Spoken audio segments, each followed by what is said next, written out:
Okay, let me put up my slides over here. Hello, everyone, and welcome back. My name is Julianne Kadra, and I'm so glad you could join us for day 3 of our reflection, responsibility, and reconciliation learning series with the Family Support Institute. Over the past 2 sessions, we have reflected on our shared Canadian history, the events that led to the Truth and Reconciliation Commission 94 calls to action, and our responsibilities in this journey. Today, we will bring this learning closer to home by focusing on how the calls to action apply to our work at FSI and our own commitment to truth and reconciliation. Before we begin, I want to thank each of you for joining us and for your commitment to advancing truth and reconciliation in your own lives and communities. I would also like to acknowledge and thank Knowledge Keeper Duane Jackson from the FSI Indigenous Advisory Circle for his welcome and support in this learning journey. Before we begin, it's my honor to introduce Elder Diana. Is Diana here today? No, Duane's going to do Oh, the it's Duane? yeah. Okay, so I now pass you to Duane to share an opening blessing with us. Thank you, Duane. Well, thank you so much. I always like having Di around too. I just, I think she's I've watched her in work situations, and this is where just to share you a little something about what I was taught, okay, about the male and female responsibilities in my culture, where everybody heard that everybody's been taught men were the hunters and the providers, and women were the nurturers and the gatherers. And excuse my language here, it's from my grandfather. He just looked at me and said, "That's a bunch of John Wayne crap, and you got to stop learning that." So that's not true. The jobs were shared. Everything was shared. He said the warrior sect. He says the warrior group knows no gender. He says, in fact, and this is what he taught me at 12 years old. He says, in fact, if you want to witness true warrior stuff, absolute warrior stuff, he says, watch a woman carry a child and bring that child into the world. He says, that is warrior stuff. That is a commitment to something greater than yourself. He says, and no man that has ever existed and no man that will exist will ever understand it. And this is my grandfather, who didn't make it past grade 1, never been out of BC, and yet taught me about the Sioux and the Cherokee. So that's how we know that we were not static people, that we roamed and we researched and we met other peoples.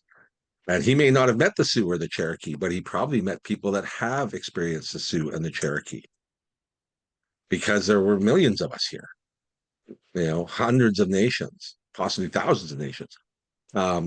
But this is a gentleman that, as far as, like, just to give you a background on him, he was about as much of a man's man as this place could draw. He was the #1 gillnet fisherman in British Columbia 3 years in a row. He was the first Indigenous man to own a sailboat on the river.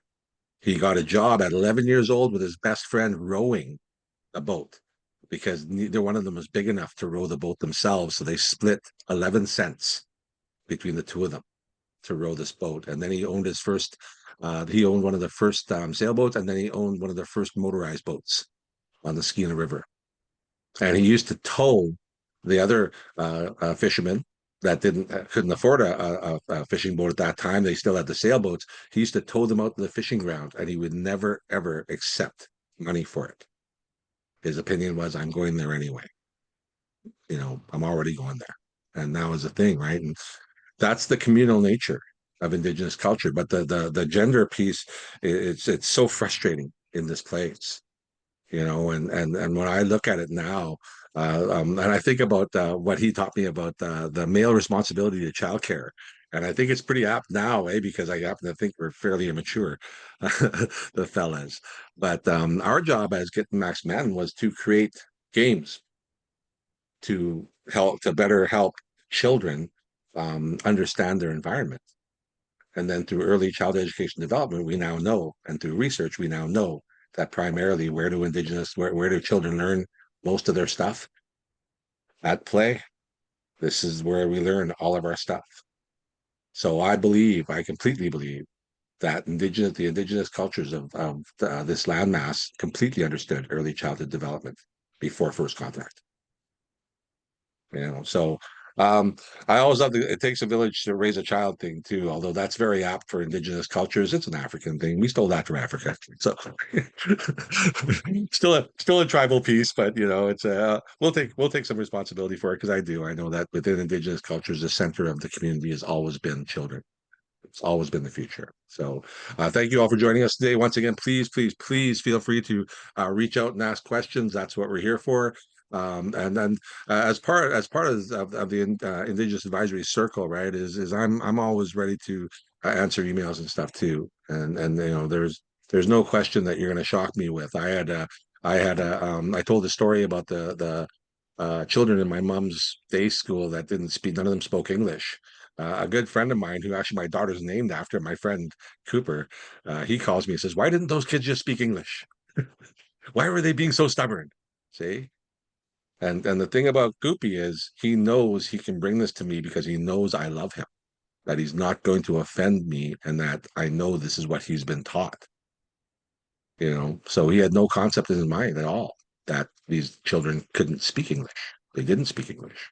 So these are the understandings that we're looking for. I try to give you as safe a space as I can to be vulnerable in this position and be in a place of being okay to not know. Right? It's not knowing is not stupid. Okay, not knowing is not being taught or not having been taught. So I teach. That's all I do. Looking forward to today. Amaya, thank you so much for joining us. It's a beautiful day.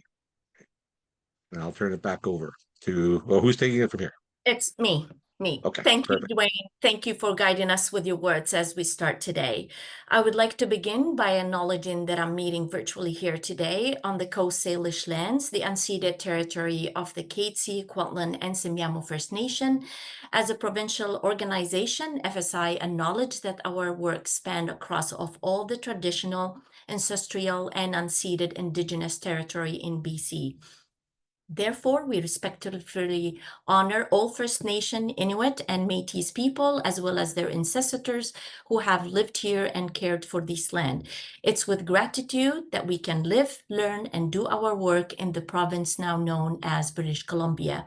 We're guided by the United Nations Declaration on the Rights of Indigenous People, which establishes the individual and collective rights of Indigenous people and protect them from discriminatory policies and practices. We call for an end to the systemic inequities faced by Indigenous people and their communities. As a provincial organization that supports individuals and families with disability, we recognize and acknowledge that intersection of race and disability bring with them multiple marginalization. We commit to creating equitable spaces for Indigenous people, Indigenous staff, partners, and community members, and will raise our voices in efforts to elevate issues and strive for positive change. As BC only peer support organization for individuals and families with disability, the Family Support Institute of British Columbia is available to anyone in the province of all background, in every region, and in every city. Built on the principle of mentorship, inclusion, belonging, support, knowledge sharing, equal rights, and equitable opportunity, combined with the foundation of respect, encouragement, working together, and speaking out. We are guided by teamwork and collaboration. It's in this spirit of inclusion, respect, and collaboration, I'm honored to introduce our Indigenous Practice Advisor and today's speaker, Symbia Barnaby. Symbia is an Indigenous woman of Haida and Mi'kmaq belonging and descent. She's a mother of 6, practical nurse, and a traditional helper. She's also a storyteller, filmmaker, community researcher, and fierce advocate for inclusion and healing. Earlier this year, she joined FSI as our interim Indigenous Practice Advisor, bringing her many teachings to share with staff, board, and volunteers. Thank you all for being here and for walking with us through the day 3 journey of reflection and learning. It's now my pleasure to pass things over to Symbia, who will guide us through session 3, how the calls to action apply to our work as FSI and our own commitment to truth and reconciliation. Symbia? Yes. Hawa Duane and Hawa Julianne for opening us up in a good way. I'll just start by sharing my name and where I am currently today, and then we'll go right into the slides. So I will share my given name is Symbia Barnaby. My traditional feasted Haida name is Gugajung, which means tobacco or trade tobacco. My ceremonial name is Warrior Woman. I currently reside on the traditional unceded territory of the Coast Tsimshian people, specifically the 9 tribes of Lachlan and Metlakatla, which is colonially referred to as the Northwest Coast, the city of Prince Rupert. I'm super happy to be here today, and I'll just give a really short recap. If we want to go to this about, I think it's slide 3 or 4, Julianne, please, if you could advance those slides. One more over, I think. That's perfect. So, if you go back one more, go back. Yeah. So I'll just go over really quick to do a recap as to what we've been doing for the last 2 days.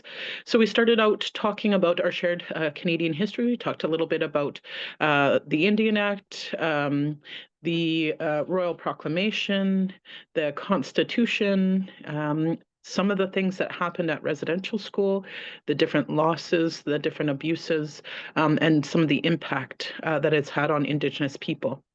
That was day 1. Day 2, which was yesterday, we talked about the 94 calls to action, how this, why this, the Truth and Reconciliation Commission came together, and then looking at those 94 calls to action and how they're broken up into sections, and what those sections and calls to action are based off of. How did those come to be? So today, we are specifically going to be going over the ones that we've got written within our commitment to truth and reconciliation as FSI. So we'll go over, I'm going to call on different people to read them out loud. And then I have a method to my madness today as to why I'm doing that. I'm asking people, in order for us to truly be committed as an organization, these things need to be living in our bodies. They need to be living words. We need to hold space for this. I'm not sure how many of you have actually read some of these out loud or just have an idea that they exist. So I want us to be able to read them. I think that's going to take up them like a good little chunk of time. And then I want to go over how does this even apply to us? So I think what we'll do is I'll call on people, we'll start reading them. Most of them are pretty self-explanatory, but I think what I'll do is if there's one call to action, you're like, hey, I'm not sure what that means, or why did that come about? If you want to just write it down, jot it down, and we'll address it in the question and answer session. All right. So I will start off. The calls to action the first little bit, and then I will start to call on a couple of volunteers that I've asked already ahead of time. So the TRC calls to action numbers 1 through 5. So we call upon the federal, provincial, territorial, and Aboriginal governments to commit to reducing the number of children in care. That's a huge one. We talked about that a little bit yesterday about the statistic that there's, I think it was close to 15,000 Indigenous children in care. So when you look at statistically, Indigenous children 0 to 14 make up just under 10%. I think it's like 7 or 8% of the Canadian population, and they actually make up 51 point something. So it's just under 52% of the kids in care. So if you can imagine, if that's the number of kids in care, and that 52% of them are Indigenous. The provinces that are the ones that have the most children in care is Manitoba, Saskatchewan, and BC, I think, are the three top I think there might be one more in there, but they're the ones that have the most ones in care.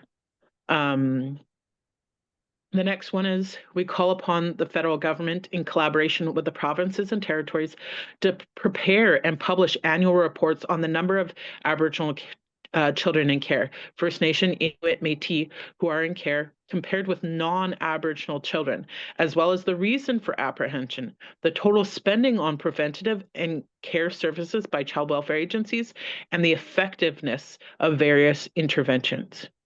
So this one here is specifically to do a cross comparison, right?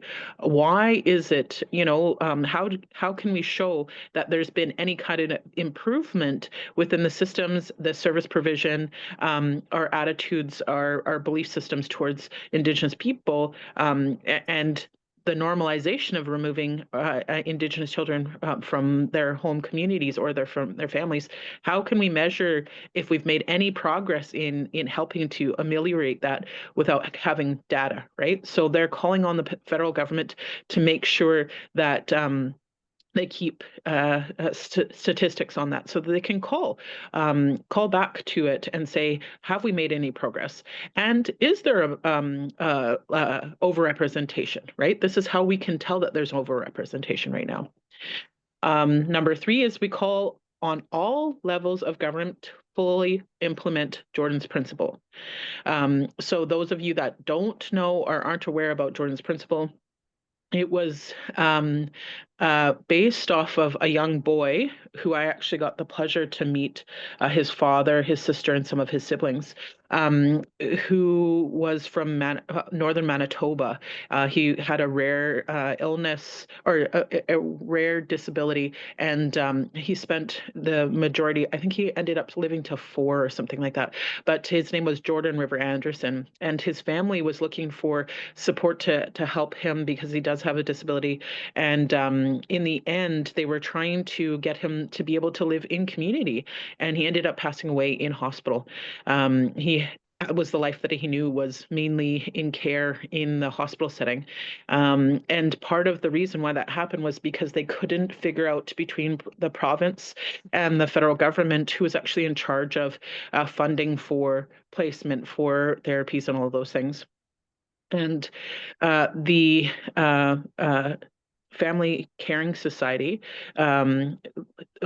through Cindy Blackstock, went and took the Canadian government to court to say, hey, this isn't right. They went and started looking statistically that they were underfunding First Nations support services and community, and noticed that all across the board that there was underfunding compared to their non-Indigenous counterparts, and like chronic underfunding, which led to child apprehension, also to under-supporting kids with special needs or support needs in community.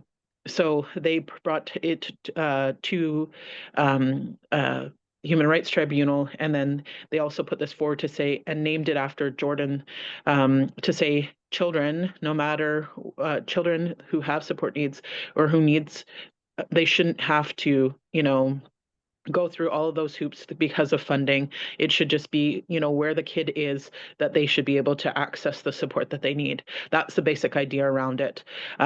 So currently, there's been lots of changes around it because the funding source that it goes through is through Indigenous Services Canada. So they get a budget from the Canadian government to be able to fulfill this. And there isn't, when the Jordan's Principle was enacted and followed through on, there wasn't a budget set, a timeline set, or any of those things. It was, these kids need care, need help, need support, need dental, need, occupational therapy, physiotherapy, all of these things that are getting in the way of them being able to live healthy lives and to be supported. Now, because of the new Liberal government, new leadership, and because of tariffs and the things that are going on in the world, they've gone and said, we are going to look at restructuring how we do this and the funding that goes towards it. So they've actually looked at how do we minimize the budget that is available for people.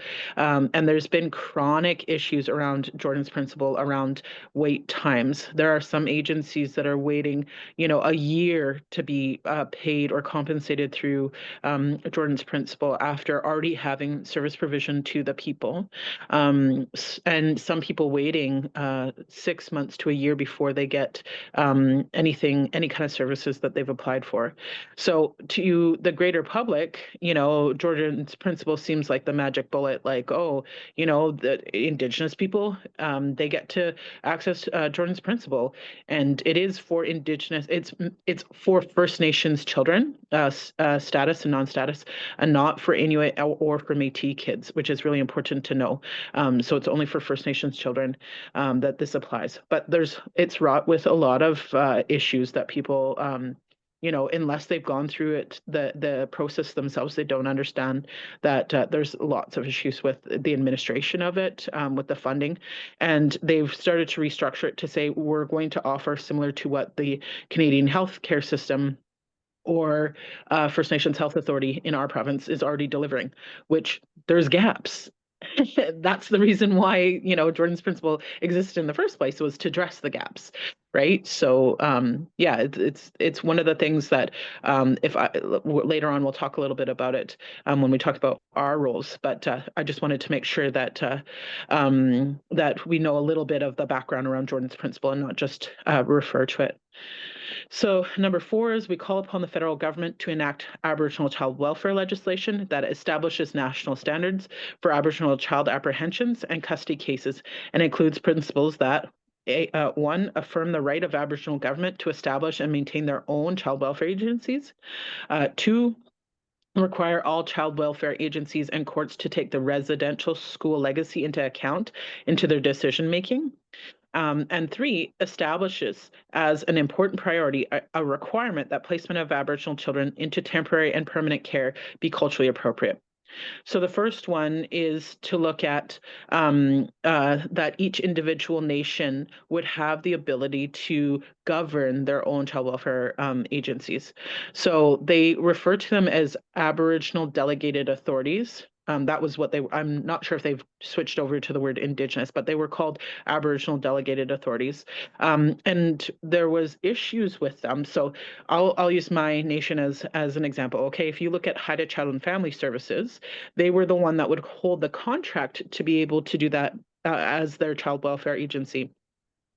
They still work underneath MCFD. MCFD is the people that hold the purse strings, the contracts, and then Haida Child and Family was the one receiving funding from there to do programming. A lot of Aboriginal delegated authorities or agencies didn't have all the delegations that MCFD did. So sometimes they would only be delegated to do child apprehension. Sometimes they were only there's levels of delegation that they could, but there was issues with it because they weren't fully delegated all the time. So if you can imagine, if there's different levels of delegation and not all individual Indigenous nations had that delegation, they'd be limited on what they could actually provide as services for their people, right? So they have called on them to say they, as individual nations, have the right to govern how they're going to operate their child welfare agency, and that they should be fully delegated, meaning that they should be able to do just the exact same tasks as as MCFD and be able to carry those out as well.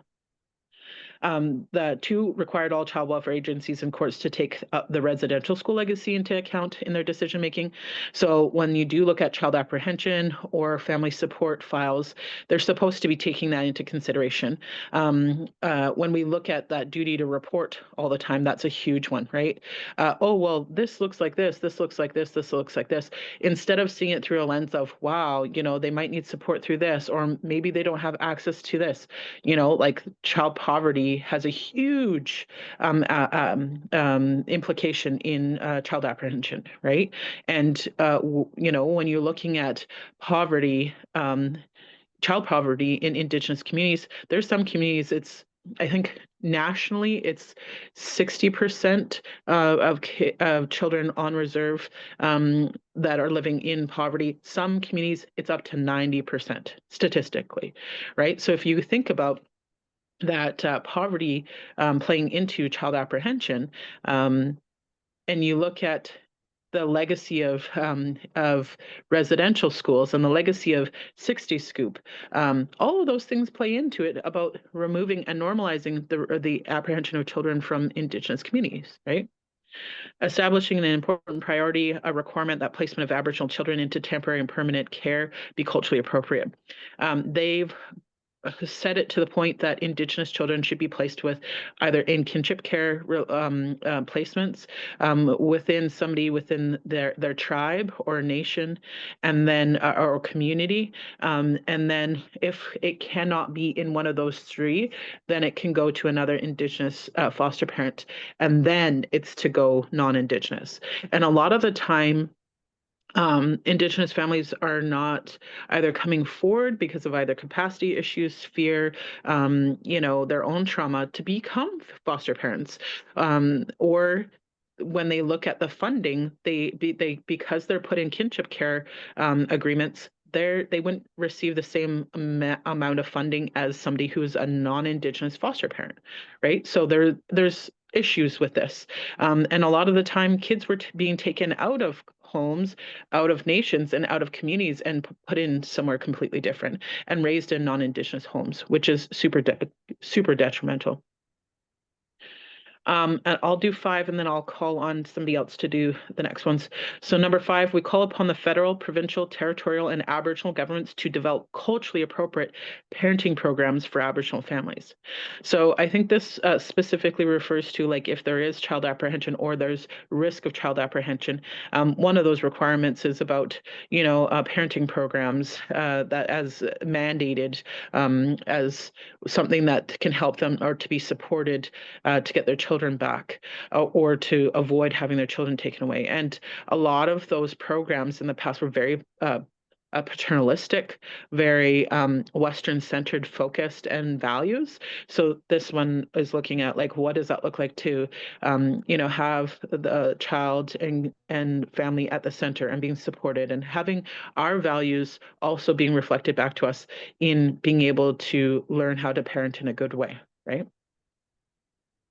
So, Julianne, can I call on you to do number 23? Okay. Yeah. Yes. We call upon all levels of government to increase the number of Aboriginal professionals working in the healthcare field. Do you want me to continue? Yes, please. Okay. Ensure the retention of Aboriginal healthcare providers in Aboriginal communities. Provide culture, competency, training for all healthcare providers.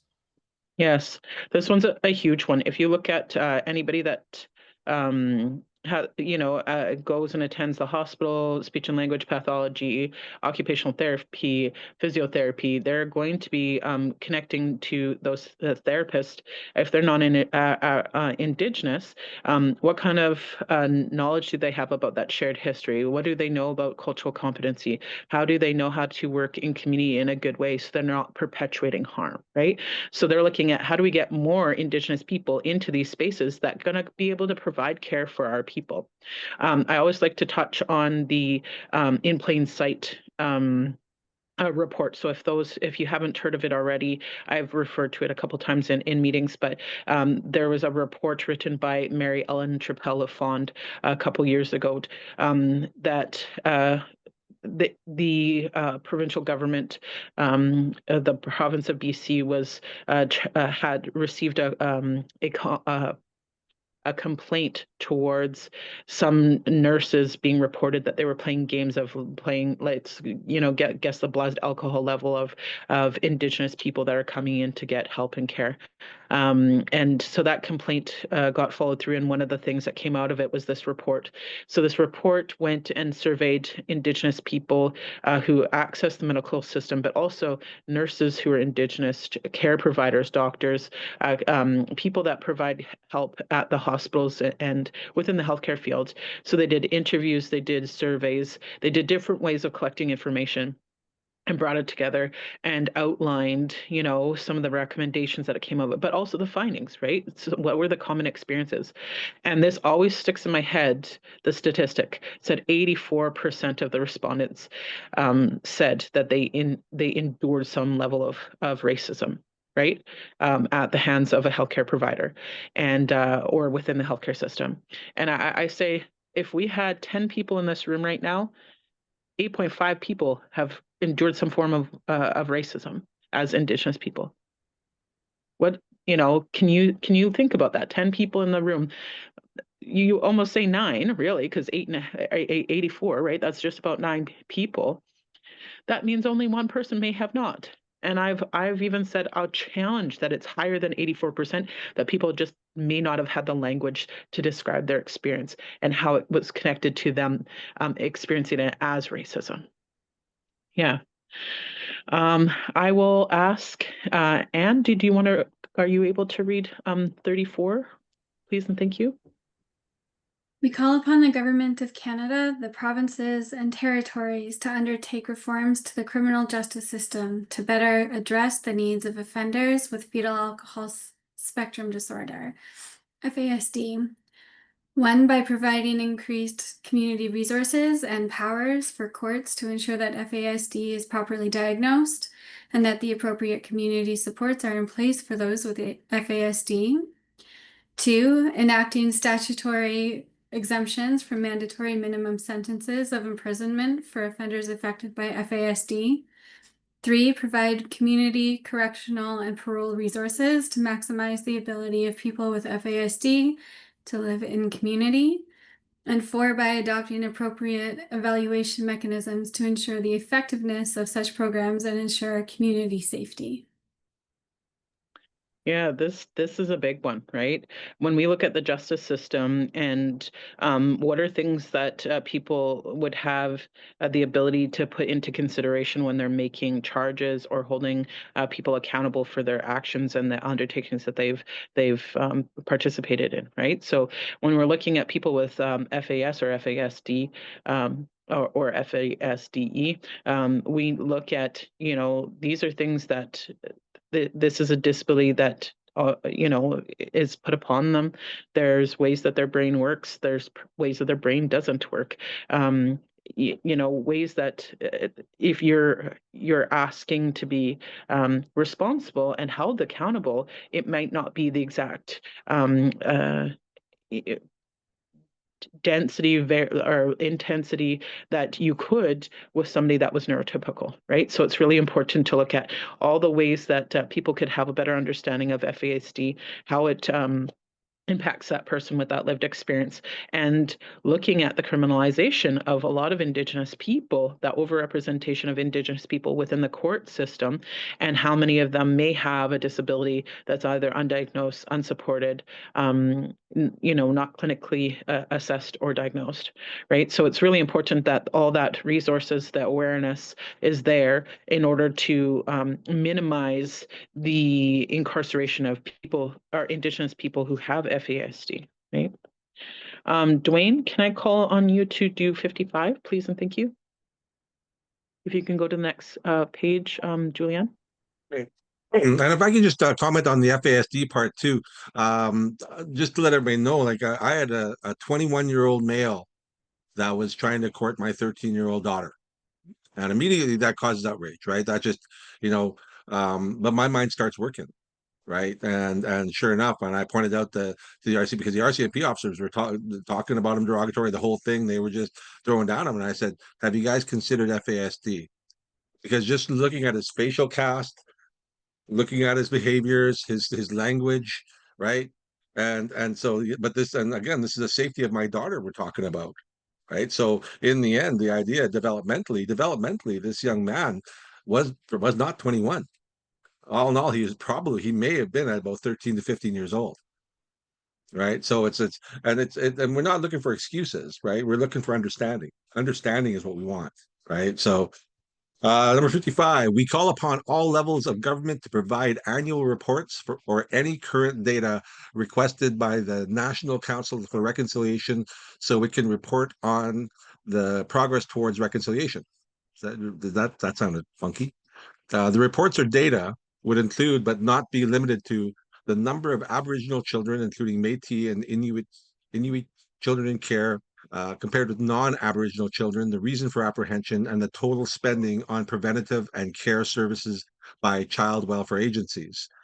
Two, comparative funding for the education of First Nations children on and off reserve. Three, the educational and income attainments of Aboriginal people in Canada compared with non-Aboriginal people. Four, progress on closing the gaps between Aboriginal and non-Aboriginal communities in the number of health indicators such as infant mortality, maternal health, suicide, mental health, addictions, life expectancy, birth rates, infant and child health issues, chronic diseases, illness, and injury incidents, and the availability of appropriate health services. Symbia. Yeah.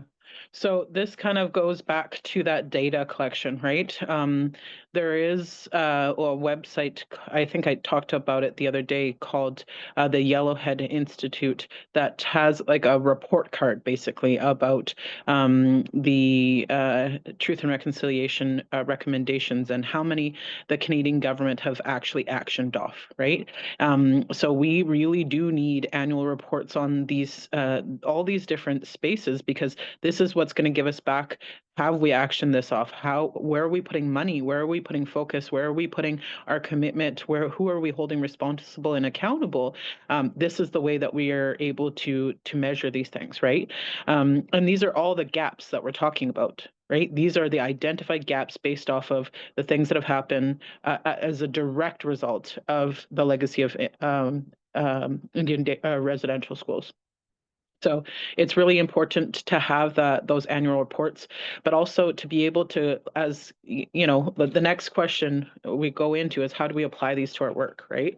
There's a couple notes that I had made that I wanted to share, and then I think then we can stop the recording after that, and then we can have a little bit of a discussion. But we talked a little bit about it throughout the last 2 days about what can we do as allies, what can we do, you know. There's some that I want to say that are specific to the work that we do here at FSI, and then some that I would share and reiterate from the last couple of days about that are kind of on a Canadian level, like as a Canadian, what it is that we have as roles and responsibilities in the 94 calls to action, right? So I would look at what can we do as FSI? So I would look at a couple different things that stand out for me. One is our leadership team being able to do provincial advocacy, right? Provincial advocacy for some of these things. How do we look at where does our work interact with these different calls to action, and how can they say, hey, you know, as per our 94 calls to action, these are things that we know to be true that we're supposed to be helping to fulfill, right? So Julianne, we can take the screen off and you can put it to me now. So that's one of the things I look at, you know, how do Angela, Tracy, myself, you know, at the provincial tables that we're at, how do we hold our peers accountable to the work that they're doing? Hey, have you read the 94 calls to action? How does it apply to the work that you're doing? We work within the health sector, education sector, and the social or child welfare sector. Those are the three that we interact with the most, right, as FSI. So there's that leadership piece of it, provincial advocacy, right? Specific to our Ps and our staff and our volunteers, I would say learn about Indigenous specific resources, right? So Jordan's Principle is only one of them. That's kind of one of the main ones that most people have an idea about, but there's a lot of other ones, right? Understanding that there is a National Indigenous Peoples with Disability Month, knowing that and knowing when that is and being able to talk about it or share if there's printed material out on social media, share it with your family and friends. Hey, did you know? And there's a reason why they've called it this way. And this is who brought it about. And now it's on a Canadian wide level. And this is, like understanding those things and being able to bring it out to the greater Canadian public is huge, right? That awareness and information. Also, when we look at understanding what are some of the services that might be provided or available on reserve versus off reserve in urban centers, rural remote centers, right? If you're trying to say, oh, you should go to the child and youth mental health as a resource, and they're in a rural remote community or a reserve, and there's 350 people, they likely don't have access to that, right? So having an understanding to question, is that one of the resources that might be available in the community and looking it up for them before suggesting it to them, right? So that's one of those applicable things that we know. So we want to make sure that they are aware of what resources might exist, but also be very cognizant that it may not exist in their community or they may not have access to it. Understanding the shared history, right? We talked only very briefly about it the other day. I kind of gave the highlights of some of the really main important pieces. Be curious after we're done in these 3 days and go and Google some of these things or go look to the library to some of the things that we talked about. If I asked you, what does the 60 scoop mean? Can you explain what that means? If I say, what's the millennial scoop? Do you understand what that is and what it means? And when did it come about? Who coined the term? What is it a reflection of? These are really important things for us to understand if we're going to provide service for or walk alongside Indigenous people with disabilities. Ask what they want from you or how you can help. Let them self-direct and not tell or direct. We as Indigenous people are so used to being told what to do or being directed, and not that sovereignty or that self-determination has continuously been eroded or ignored, or people don't know how to do that in a good way with us. So that's super important, I would share in this space, right?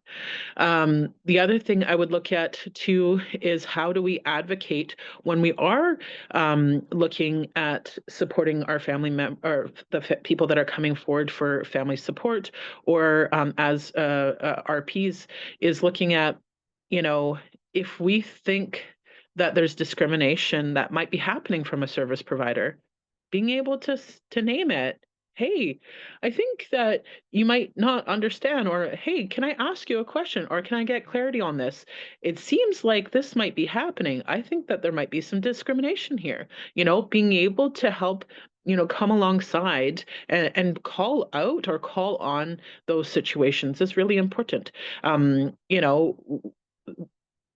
When we are first on our disability journey, we don't always know what our rights are. We don't always know what's available. We don't always know what the threshold to provide service is, right? As people that help people get connected to those, it's important for us to know those things so that if there is some kind of discrimination or prejudice that's happening, we can name it because we're very familiar about how that service provision is supposed to be provided.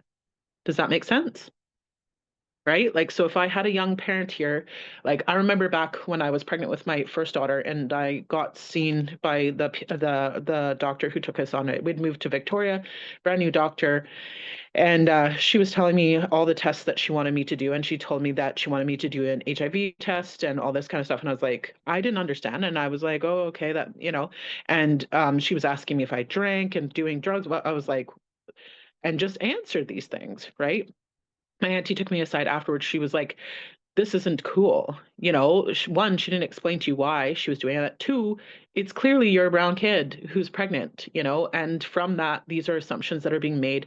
And that is not okay, the way that they asked you or that they asked you and made it seem like it was mandatory for you to do those things. You had a choice in that, and she didn't provide that for you. So that as an example, right?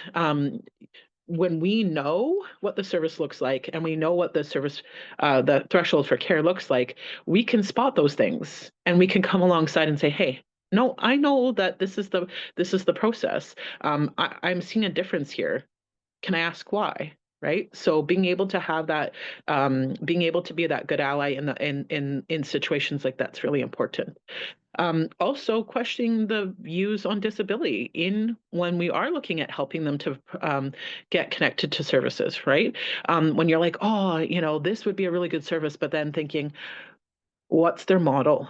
How are they approaching disability? What point of view? And if you're connecting them with a service, being able to have that conversation ahead of time before you recommend that service to somebody is super important, right? I'm not going to send somebody to, I'm trying to find politically correct ways of saying, if there might be belief systems that do not match up with Indigenous points of view around disabilities.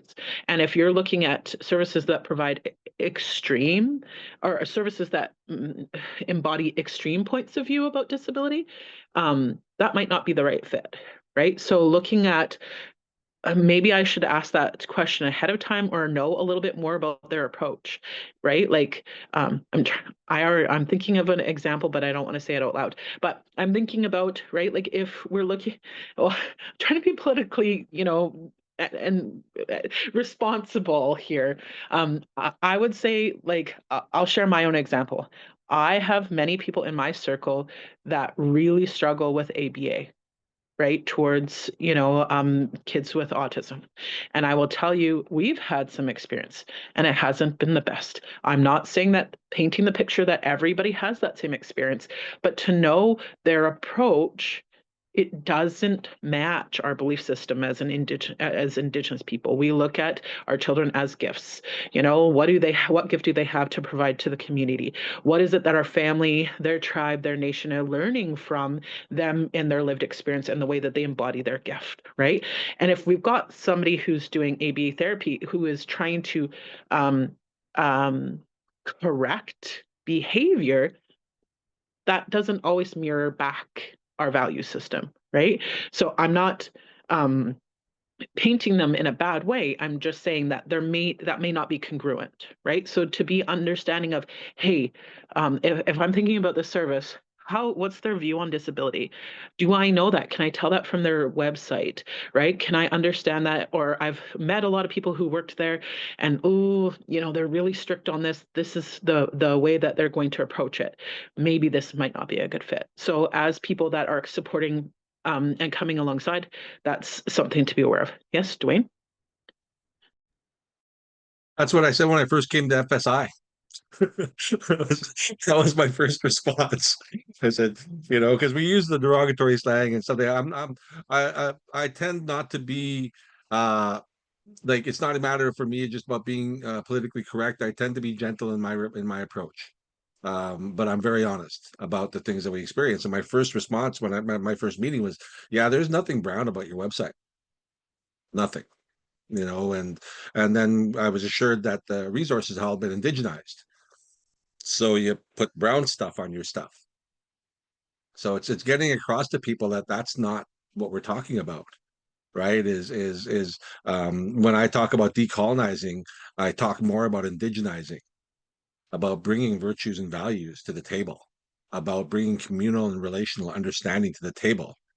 And people wonder about that. And then the thing about it is it's very, very difficult for Indigenous peoples of this landmass to be politically correct, because as the stats just told you, 9 out of 10 of us experience racism. 9 out of 10. So asking us to be gentle about that is that's kind of it's a little inconsiderate, really. But I do believe in a gentle approach to things. I do believe more in walking, talking, and teaching, as opposed to treating you like you're wrong for something that you were not taught. See, that to me makes no sense. And so I tend to bring people into the circle. But yeah, it's all stuff like that, right? And that's what we're looking for. And the reasoning for it is it hasn't existed here, right?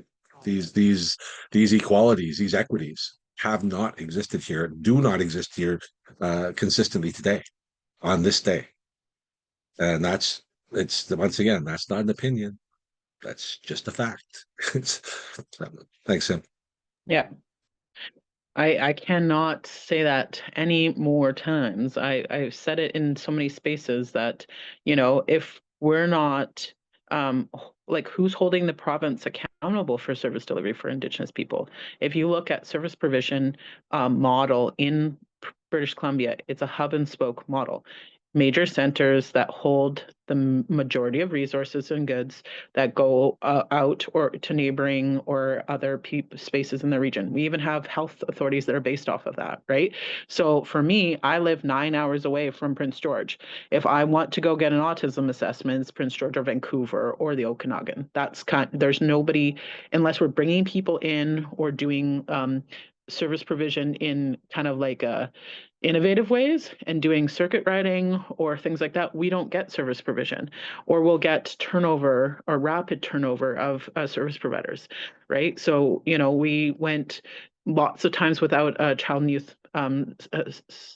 support needs worker. We've gone bouts of time with no SLP, no pediatric occupational therapist, physiotherapist at all, right? And currently right now, because we have an FCC where we live, that's the only reason why the province is trying to make sure that there's somebody in it. And it's been issue after issue after issue. And we're one of the trial sites, right? So I've said it multiple times before, it's a human rights violation to discriminate against Indigenous people with disabilities. And if we're not holding the provincial government accountable to make sure that there's service provision in rural, remote, northern remote, and First Nations communities, and making sure that those things are facilitated, it is a violation of Indigenous people with disabilities, human rights. Yeah. Duane? And it's really, really important to remember that these places where people are living, okay, these is where the Indigenous reserve communities are. We didn't pick those places to live. Yes, they are on our traditional territory, but everybody in this that's here, everybody's been placed. The communities that we have up here are all harvesting areas. All the people on the northwest coast up here are all from upriver, where I'm from. Yep. So they're all placed there. So I went to a gamification presentation at the Quality Forum a couple of years ago, and they're throwing it out to the group to look at this gamification piece, which is really just about putting these pieces together. And it was 3 communities that they're trying to figure out, how do we access and how do we consistently serve these 3 communities. And my first question when I put my hand up, I said, those are all Indigenous communities, but they hadn't listed names or anything like that. They said, well, how do you come by that? Because they're over here.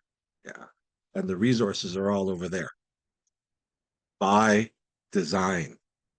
Okay, it's really, really important, because unless we step into this and understand that these things were done on purpose, it's like the Indian Act, right? The Indian Act was written, and we got all our free stuff.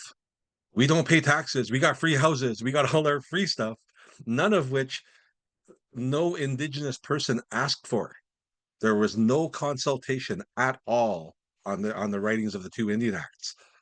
Okay, we just wanted to go home, and so or go back to our way of life. That's all we wanted.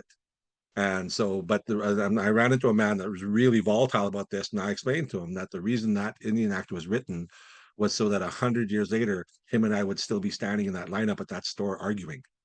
That's why the Indian Act was created.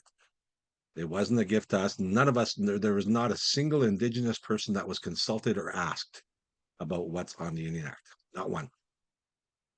And that it still applies to every Indigenous person across what we refer to as this landmass as Canada, and we're the only governed people, or where an act is put upon our people in all of Canada. We're the only people, and that we are the only ones that are also identified as othered in Canada.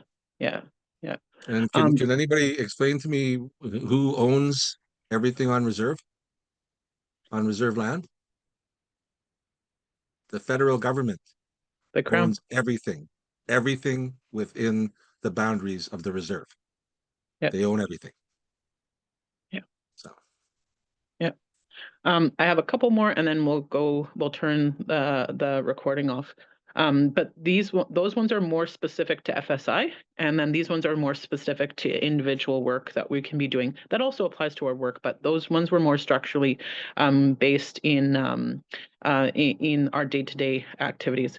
So I spoke on some of these within the last couple of days. So looking at healing and learning to hold space. That's a huge one, right? How do we self-regulate when we're in these spaces, when we're trying to help walk alongside or hold space for people who have gone through so much trauma? And then also we look at our own belief systems, questioning our own belief systems, our own biases, our own stereotypes, and our own prejudice. What was I told or conditioned to think about this situation?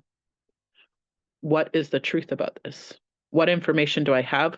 And who are the people that I know that have lived experiences that I'm actively in community with or relationship with that I can touch or reach out to and say, I'm experiencing this. How can you help me, direct me in the correct way so I can learn more about this, right? Learning and unlearning and reading and attending. So look, I've said this before, it's your self-directed journey, to find out more information about the things you're curious about, and attending public events. So if you see things that are open to public, attend them. If people invite you, hey, Bonnie, I want you to come to the powwow that's in our community next week, I want, or Duane, on October 4th, we're going to have so-and-so's feast. I want you to come and bear witness so that you can come and see their chieftainship. This is part of our governance structure. I want you to come and witness it, right? Attend. You drop what you're doing and you make sure that you're in attendance. It shows that you're putting your money where your mouth is and that you're truly looking to experience, understand, hold space for, and honor the lived experience of Indigenous people. We talked about it a little bit yesterday, was staying in your own lane. We don't speak for Indigenous people. We bring Indigenous people that we're in good relationship with into spaces. We use our influence and our privilege to bring people with that lived experience into our spaces and make sure that their voices are amplified, right? I don't speak for Duane's community. Duane doesn't speak for my community. We understand that as Indigenous people. I have no right to speak about Git and Max and what they're doing on development levels, on a governance level, or on any of those things. It's the same thing with non-Indigenous people. There's no right to speak in front of the people that have that relationship and governance structure that already exists long before we, a Canadian society, has come along, right? Celebrating diversity. Diversity wherever it exists, it's human nature. That human nature, there's diversity everywhere. So celebrating it, right? Oh, I love that that I'm invited into these spaces and honoring those invitations into spaces, not just Indigenous spaces, but other everybody's space. If celebrating that, right? Look, I talked a little bit about this yesterday, but when we look at municipal, provincial, federal, our places of work, our places of worship, and our places of connection, what are they doing? What kind of sectors are they connected to when we're talking about the Truth and Reconciliation? If they are actively doing one thing and it's actually different than what the Truth and Reconciliation Commission's calling on us to be doing, how do we address that? Right? If my community is so adamant about doing something specific towards, the Giksan people, I have a duty to say, hey, these guys this is their territory. We're supposed to be following them, and looking at who do you have in your sphere of influence to help organize to support the people that are already doing the work on the ground. I talked about, Duane knows Watahayaks. They have their stop on near the Cranberry Connector, and talking about when they're doing that kind of work, how do we get to help? We help the people that are already on the ground, who already know the players, or already know the problem, they already know the solution. We help them. Can we fundraise for? Can we amplify the things that they're putting out on social media? Can we write letters to our municipal government, provincial government, federal government based off of what's going on, right? These are all ways that we can help. And as provincial agencies, if we know that, the federal government's trying to cut Jordan's principle of funding, or if it's trying to do something silly, we we as an organization can say, hey, we know that this is impacting our people. How do we, you know, come together as an agency and call on other disability organizations to say, you guys aren't doing this and it's impacting Indigenous people with disabilities. How do we get behind that? Right? That's the way that we're able to use our influence on an individual and on a collective organizational level. And then organize, fundraise, elevate, I kind of said already, but audit your circle. If you look in your friend circle and everyone's reflected back to you and it's homogenous lived experience, what's going on there, right? Who and where, what's being echoed back to me? If it's continuously the same lived experience, that's not okay. You know, that's the only voice that we're hearing all the time. We need to be able to have and look who's in our space. You know, who do we break bread with? Who do we come alongside? Who are we supporting? You know, who is supporting us? And looking at that diversity in our circle, right? It needs to be there. You can also look at, when you're auditing your circle, what social media am I taking in? Do I have BIPOC people? Do I have Indigenous authors? Do I have Indigenous filmmakers? Do I have Indigenous influencers that I'm taking in? Am I watching and inviting people to films that Indigenous people are in and are telling their stories? Right? These are all things that we can be doing and resharing those things on social media or sharing them within our sphere of influence. Yeah. Those are the big ones that I could say. I think that we can take the recording off, Julianne, and then we can go to questions if there's questions.